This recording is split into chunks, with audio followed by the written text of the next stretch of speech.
I think it is probably the most controversial drink in the whole world is a Bloody Mary. Yeah, people either love them or hate them. I have to say, I love them. Yes, but I think the reason that people don't like them is because of their texture rather than their flavour. So I think there's a couple of little secrets here. One of them is about dilution, and the other thing is about it being very, very cold. Okay. The first thing you've got to do, though, if you're going to make a Bloody Mary, is get lots and lots of ice in a jug and then season the ice. The ice is the thing that needs to be seasoned. I love your passion for a Bloody Mary. You've been like this all morning. Come on. Yes, it's really important. So, ice, don't be like that. Ice first and foremost, some salt. Can you pass me some salt? Some salt in the ice. Yeah, a good little pinch of salt, because tomatoes and salt work. Oh my gosh, so well. Celery salt. Celery salt, you don't have to use celery salt's option if you want to. So salt and pepper, and then lots and lots of pepper. Yep. And I mean lots of pepper. Remember, this is a big jug. All your mates are coming around. You make a big jug like this, and then everybody just tops their glass up, more ice, and do what they have to do. That's fine. Then these two. There's not much replacement for them, really. So big shake of Tabasco. Yeah, there's nothing... Few things worse than a Bloody Mary that doesn't have any spice.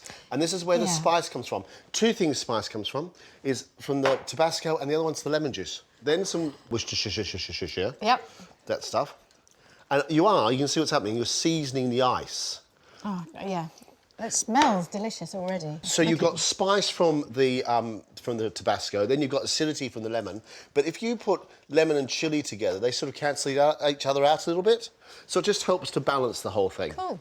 Then horseradish. If you don't have one of these at home, which you can then grate, you just get a little jar of horseradish. But fresh horseradish, I urge everybody... It's not the most attractive vegetable, is it? What do you mean? It's a lovely vegetable. So there's the basis. We've got our seasoned ice. Stir it around. Make a noise. Think we've done it? You think we're all right now? No, because the thing is, what's happening here, if you look now, is the ice is starting to melt and we've got liquid at the bottom. Yeah. I'll tell you something, the making of a Bloody Mary is as important as making dinner. This is a staple first thing in the morning. It is a staple breakfast. It is. On a Sunday. Then you take a small amount of vodka. Okay. Now, it's up to you how many shots you want to put in. It's really up to you. Just a little bit. That's fine. What? And then you stir that again. I'm saying nothing. And it's quite liquid. It is liquid and loud and... Whoa. Go on. You love food. Carry on. Hilarious. Now the tomato juice, because now we've got the liquid in the bottom. Yeah. There is a Bloody Mary as it should be. Seasoned with Worcestershire sauce, Tabasco, lemon juice, horseradish, lots and lots of ice, vodka, tomato juice, done. And that can sit around like that. Fill a glass with some more ice and then pour it away you go.